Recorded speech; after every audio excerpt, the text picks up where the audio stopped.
Okay, guys, welcome to a brand new, biggest, fresh episode of WrestleSlam. I'm joined by Phil, Elizabeth, Jur, and Matt. Tim has bunked us. I hope you're happy, Tim. You absolutely us, like, you know. I mean, he says he's a soldier and he's a team player. I don't know what Tim is. Tim, I love you. Enjoy the podcast. We need you on, like, we need your debates. The last time Tim was on, he was fairly hungover. Now, I know he's got an incredible lifestyle, but look, Tim, we love you, and I hope you appreciate this quote. Lads, Raw, Smackdown, AEW, Impact, it's been a mad week. Now, I'm not going to lie. In the last week, I've watched Roman Reigns' new entrance about 41 times. Yeah, it's not bad. I absolutely fucking love it. I love it. Yeah. Now, we've seen it debut on SmackDown when he fought Bryan, and obviously he beat Bryan. But yeah. I'm telling you guys, it is fucking incredible. It took way too long to get there. He should have had that like 4 or 5 years back. Better late than never. Better late than never. But I'm telling you, his entrance is just remarkable. I love the music. I know the way Paul Heyman struts with him. Heyman is Tearing up at him. He's a god of what he does. Heyman really knows how to sell the business. But just while you're there, we'll talk about SmackDown for a second because there's something that really bugged me about it. They did this something or everything. They did a throwback episode. Yeah. Which is fine. They didn't bring back the fucking fist. They did the CGI fist. Yeah. And then they did this weird 80s WWE logo, which made absolutely no sense because SmackDown wasn't around. That was strange. Yeah. I think that was a Bruce Pritchard call. It had to be. Well, yeah, it's a bit strange they brought back the old logo, probably the first ever WWE one, like. But 80s, yeah. Match-wise and storyline, it was a good episode, but I think production-wise they kind of got it wrong. Well, the referees had the old shirts at least. Yeah, they did, and there was obviously we seen like obviously you know there was certain aspects they could have got right, but I think it was rushed. Yeah, they only put in so much. They put in so many things, but considering, same with now the story with the fist. Like, I honestly thought we were going to get some major props, considering all of these hidden treasure programs that they're putting out, and like all of the tours they've done around WrestleMania week of like all of the props from all the different WrestleManias and shows and stuff. And I was like, oh, they're going to put them to use. And then I agree, I was disappointed with the CGI fist. But I'm here for Pat McAfee dressed like Vince. Unreal! I swear it was so good. And he's a natural, FYI. Pat McAfee is an absolute natural. Yeah. He's like Jur, just has it all. Absolute legend. I just have to say, Jur, you have it all, my man. It's look, we've seen Teddy Long come back. Obviously, look, we're seeing all the videos that are uploaded afterwards, and they have the old SmackDown logo. To be fair, and stuff. Yeah, when I saw Teddy Long come back, I was like, oh wait, there's Seth Rollins. There's like 4 wrestlers there. Tag team match. No, it's a 1-on-1 match. Yeah. No. But then if he turns around and said 1-on-1 match with the Undertaker, I was like, oh, there's Teddy Long. So good. Yeah, it's fair to say Cesaro probably stole the show, lads. Yeah. Thankfully, he needed to if he's going to get a title match. Which I think it's too soon after WrestleMania. It's the first pay-per-view after WrestleMania, way too soon. He should be. Aleister Black to screw him. You think so? Oh yeah. They don't. There's enough people there on SmackDown to screw everybody because Seth is still a heel at the minute. The new Usos are going to be around. So yeah. If Cesaro's not losing clean in that match. Oh, no way. No way. God no. Yeah. And what's all this tension with the Usos? You reckon there's going to be something happening? I feel like there's going to be like a lot of tension between them, especially with Roman Reigns. They're going to keep building up. As will Jimmy be joining Roman, or will he leave? It's going to be kind of like teasing that to like a mini rivalry. Yeah. I think with all 3 of them at the end of it probably, but never know. I hope they don't break up the Usos. Like, they can't break up any more tag teams. Like, I'll riot. I swear to fuck, I will riot if they break up the Usos. I'm getting the fuck off this planet, mate. Stop. Do you think it's a bad idea breaking up the Usos? Because Jay's been fucking brilliant, like. Yeah, very bad idea.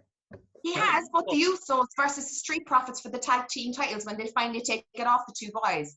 I'd live to see the Street Profits and the Usos. I think they would have a fab feud for a few months, definitely, and give the tag teams back what they're missing, i.e. defend them, you know, and no more fucking Dolphy Ziggles and Dominic, Ray and Dolph, Robert Roode and Dominic, and like, Jesus Christ almighty, it's like Groundhog Day. Sick of seeing it, so it needs a breath of fresh air, massively. Do you think it would be better as in a solo run though? There's potential there, right? But there's definitely more mileage out of the tag team. He proved himself. He could do it. I can see it, but the Usos has been this tag team that you see for so long. It'd be weird seeing them going on a singles career.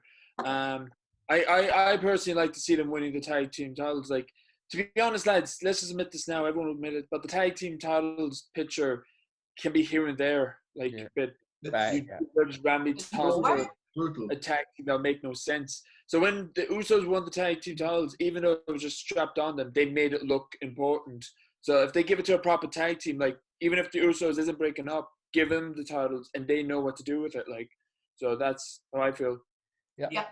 So we're obviously leading into WrestleMania Backlash, and we know Cesaro beat Seth Rollins to face Reigns. Okay, we're all in the opinion that obviously there's no way Cesaro's going to win and he's going to get screwed. Obviously, it's not going to be pinfall, I'd say. DQ maybe, yeah? No, DQ. I was just say, can we please just call it Backlash, because WrestleMania Backlash is a fucking mouthful. Let's just like bring back the old Backlash way. I think it's a ploy to get ratings on Peacock. Yeah, and it's a point of they had such a successful Mania, they're trying to keep it, like, you know, in that trend still, like, you know what I mean? But yeah, obviously, look, we're all happy with Cesaro. Obviously, look, he's really in the picture now for something big.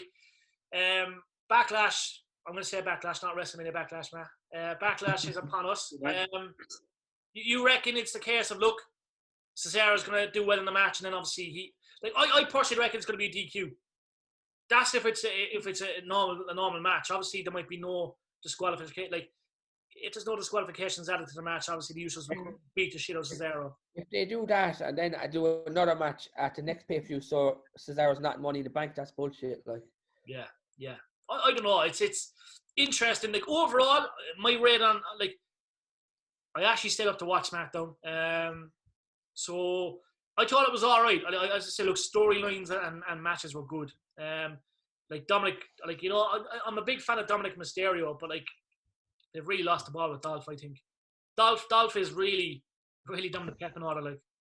Dolph is getting paid. You know, he's just putting in the time and he's just collecting his check. He's done fairly much everything, and I don't think he seems too pushed about it, you know. But as a result of that, Dominic's getting lost in the shuffle as well, because they were a mad tag team there for a while, and now they keep like Ray's having a match, Dominic's having a match.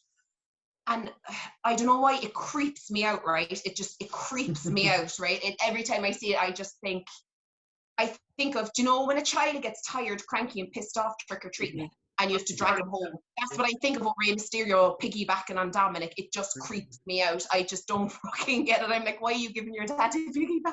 It's just weird.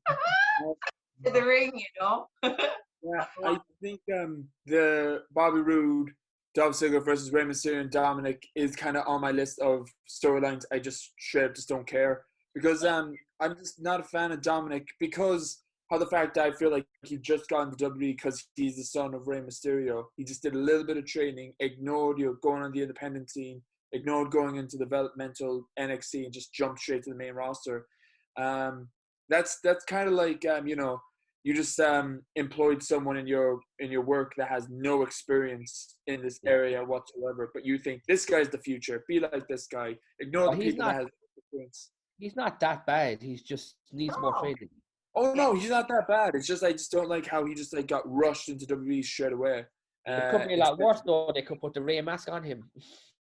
Oh God. Yeah, you're right, Phil. That probably could have happened, and maybe Vince wanted it to happen.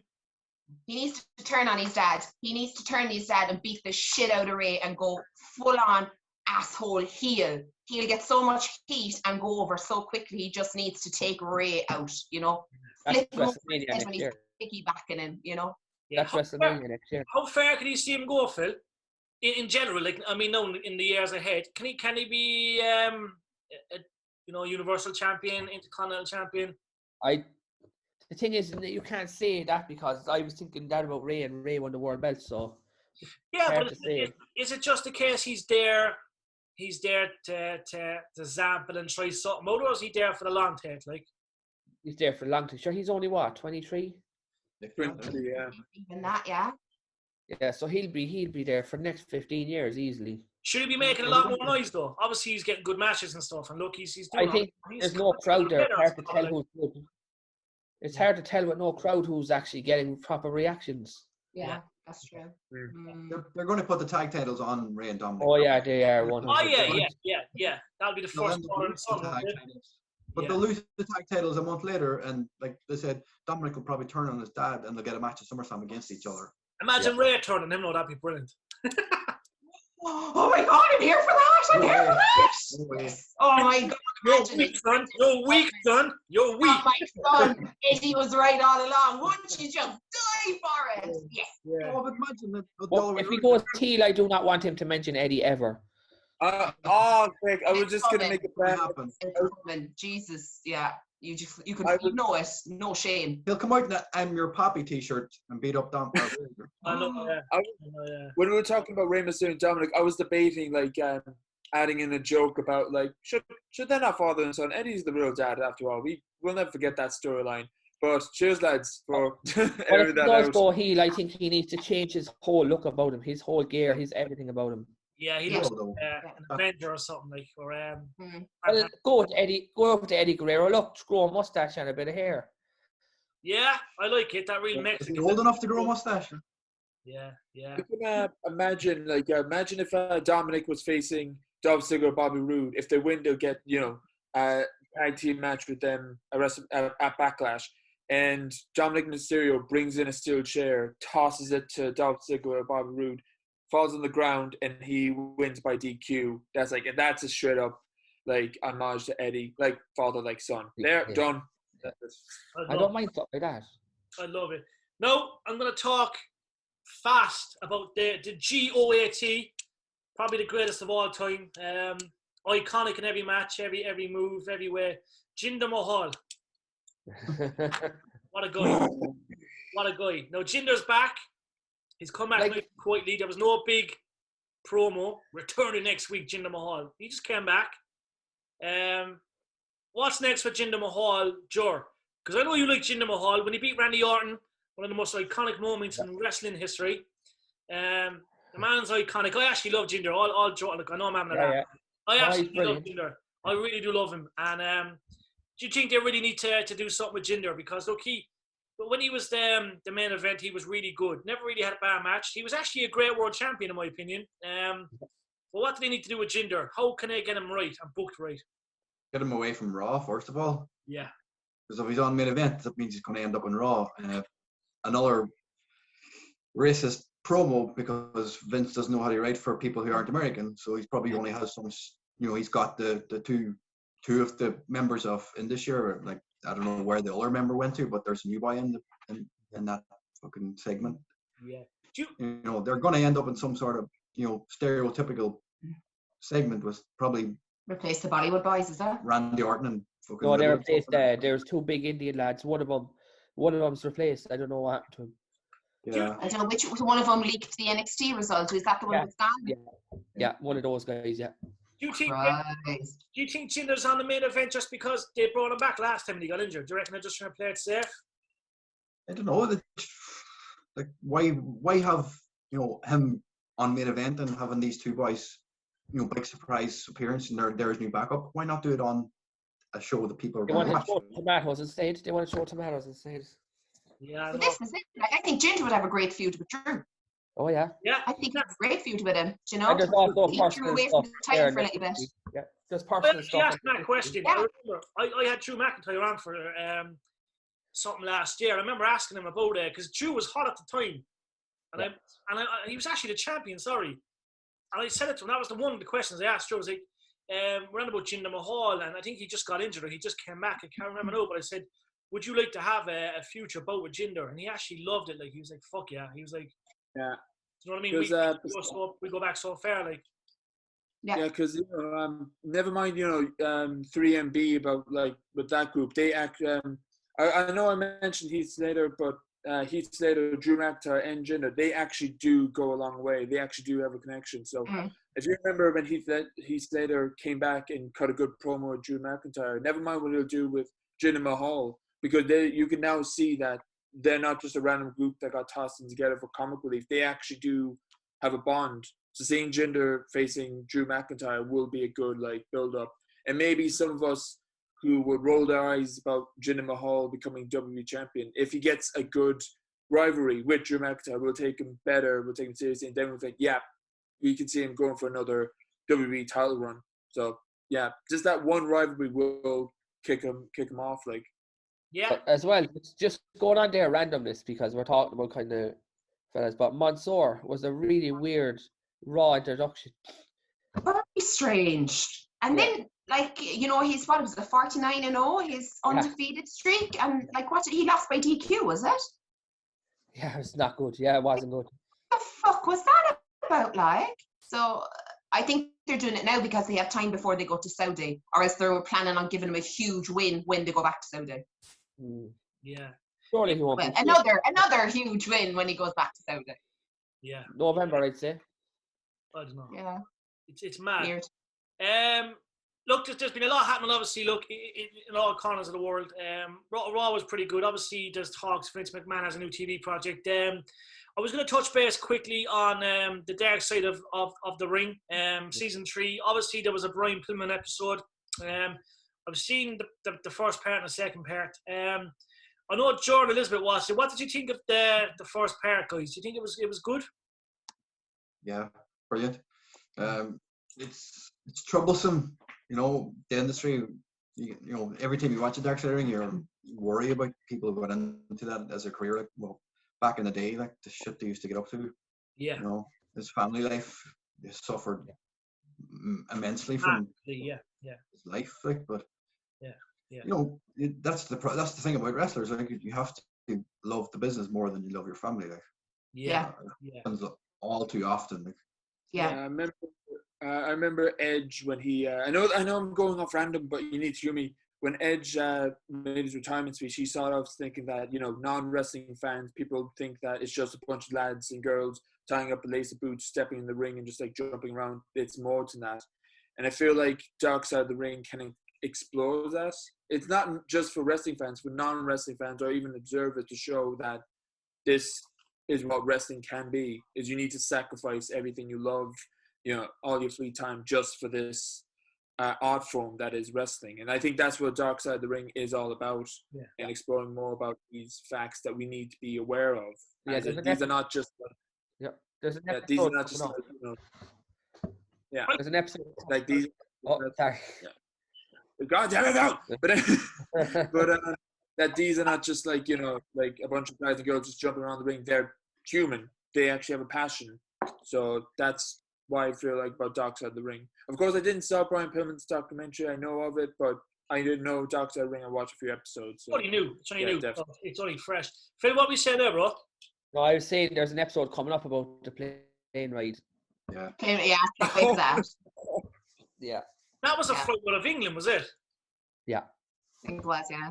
Yeah. Nobody knows what happened, but there is stuff that happened. Apparently Brock Lesnar, Mr. Perfect, almost came out of the plane. They were going through doors. Imagine the two of them wrestling. I can only vision Mr. Perfect and Lesnar going at it, and they're two big men, but we obviously know Mr. Perfect was the guy that was training Brock. I'd love to hear Brock Lesnar. I'd love to see Kenny McIntosh and Inside the Ropes bring Brock Lesnar to Ireland for a tour in the near future. And if I had that one question to ask Brock, I'm going to say, Brock, look, tell us about Mr. Perfect and tell us about that plane ride. And, obviously you're so high up, that door's not going to open if it's so high up. But if it was ever going to happen, you could obviously say it was probably Brock and Mr. Perfect that would make that happen. You just F5 him through the door. Yeah, boom. And Ric Flair strutting them the plane. But, I watched part 1 last night, and obviously, look, it's fair to say Bryan Pillman was a great dad. Obviously, had his troubles, but when I look at it now, because I always remember the day he did pass away. I remember it was such a shock. I used to go to the Cork Library on Grand Parade, and we used to go into the kids section, and we'd go on. There was always 2 computers in the corner, and you'd pay €1 to use a pound to use the computer, and we'd log on to WWF.com back then, and you'd never hear about the news in school and stuff, because back then you just had rare access to internet. But remember when he passed away, it was mental. Now, I've always appreciated Brian Pillman, but I think it's now I look at it and I'm saying to myself, his look, like he had that Kurt Cobain look first of all, but his look and his mentality and he's off script and he's on script kind of segments. That man was well ahead of his time, guys. Well ahead of his time. Was the Attitude Era before the Attitude Era? Like he would have thrived during the Attitude Era. What a catastrophe that he, it was tragic the way he lost his life. But like when you think about it, like the way he struck that deal with Bischoff to leave him go to the WWF, the way he took the picture with Vince, just barged in. He got Dave Meltzer's credential, walked into the room. Like that was amazing. With Vince. Yeah. Like who does that? When you see what happens these days, you're absolutely right. He was way ahead of his time. Because now a lot of the case you're expected to be picked and pushed to the moon. Yeah. He took the bull by the horns himself and took a brazen shot and it fucking paid off. And he played both of them off to get the contract he wanted. Yeah. Phenomenal. Miles ahead of his time. Genius. Genius. Phil, what was your take on it? Did you get a chance? I know you've been busy shooting a film all week, but did you get a chance to watch it? No, I'll be watching it on Monday. Yeah. Well, what's your take of Pillman? Because look, you're like a history book when it comes to wrestling. All the stuff you've seen in the years. Did Brian Pillman stand out to you as a good guy and a good wrestler? Yeah, he tried to. He's probably one of the first guys to try and fool the marks. Yeah. This thing where he went for what did he do? He went to urinate in the ECW ring. Yeah.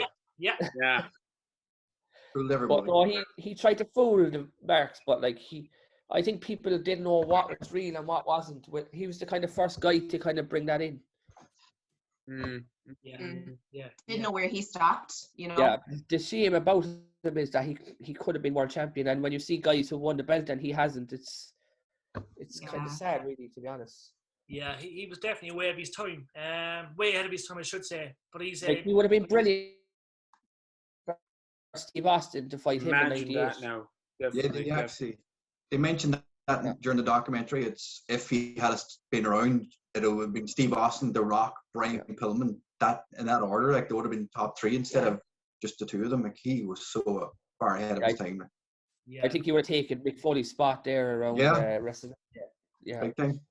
No, I'm looking forward to the next. Credit to the lads that produced the show, because it's a really good show. I'm going to switch quickly to Impact Wrestling. Jordynne Grace has re-signed with Impact, which is great news. Impact it's doing wonders these last couple of weeks. I'd love to see Bobby Roode go back to Impact, to be honest, or NXT. Like if I was to mark his best run as a wrestler, it's actually debatable between NXT and Impact, but I would love to see him go back to Impact, and I'd love to see Impact rebranded TNA. What's your take on Impact these last 7 days, Phil? Very, very good. It's still I like the fact that they kind of building up to these specials that are more important these days, because if you go back 2 years ago, they were just unwatchable. Yeah. No, they're really weak. Now they have matches that actually mean something. The only thing that really annoyed me about Impact is that Kenny Omega made the belt look like a joke on AEW. Yeah, I agree. He shouldn't be able to do that, first of all, because it's a forbidden door, and it's not cool that he's made the belt look smaller than the AEW belt. But it seems like I like that they're bringing in all new women, and hopefully that'll lead to more women getting chances rather than the usual faces. Yeah, definitely. I'm going to touch base. Blood and Guts, AEW. Obviously, we've seen a lot of matches. Obviously, Moxley and Kingston defeated Omega, and that's Kazama. It's obviously Cody Rhodes. He was in action. The legend himself, the boxing great, Anthony Go. He was involved, which is bizarre. Yeah, he's going to fight Cody Rhodes at Double or Nothing. I don't understand it. Do you think he has a potential, Phil? I don't know, because I haven't seen enough of him. Yeah, He has that finishing move as the gut punch. He's beating people, and the referee just stops the match. He punches them in the gut so hard that they can't get up. Yeah, I don't know. It's bizarre. Like, there was 5 matches in total. Yeah. Not as many lot of rest. It's hard to. There's not a lot of. I don't know how to say it any different than there's not a lot of wrestling in his matches. It's hard to judge if he. Do you know what I mean? Need to see more. I suppose the big AEW news is Cody Rhodes has legit heat with big people backstage. Ooh, I didn't hear that. Tell me more. I don't know. I was just saying that was just the headline, and I was just reading it earlier. Is it more Tony Khan on his side, or is it more executive? Is all it says. Is executive. They wouldn't give any names. Who's your executive VPs behind the scenes? Kenny Omega. Really? Kenny Omega. Yeah. Fuck off. No time for him. No, sorry, none. And he shouldn't be talking. Why is he talking when he's got Don Callis? Take the fucking microphone off him. If you're going to swing around with 4 bells, you shouldn't be talking. You should have a mouthpiece if you're that much of a big deal. Yeah. Well, speaking of Omega, like how is he fighting Cassidy? I know Cassidy's not going to win the match, but how does Cassidy get a number 1 contender match for their biggest show? It makes no sense. He hasn't got it yet. He has to beat Pac first, but yeah. I know, but he's still in it though.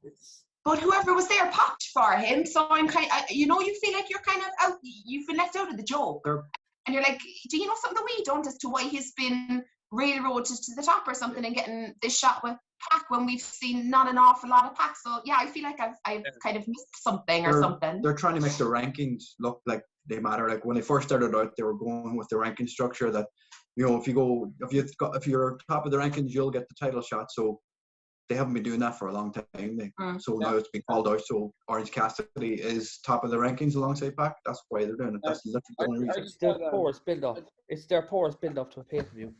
Yeah. I just thought they tossed in Orange Cassidy because the popularity he's after getting. Like, I can't say much because every time I watch an episode of AEW, I feel like I'm missing something completely, to be honest. Yeah. That's kind of I feel about AEW as I'm. Yeah, no, ratings-wise, I suppose it's interesting. They got huge ratings over the cage match this week. Yeah, I've seen that as well. That's what's going to happen, though. Yeah. That's always. I felt that it was too long, the match. Yeah. Very long match. Yeah. Oh yeah. Now, I said before, like, I'm not the biggest fan when it comes to, extreme hardcore wrestling matches. But wrestling after that.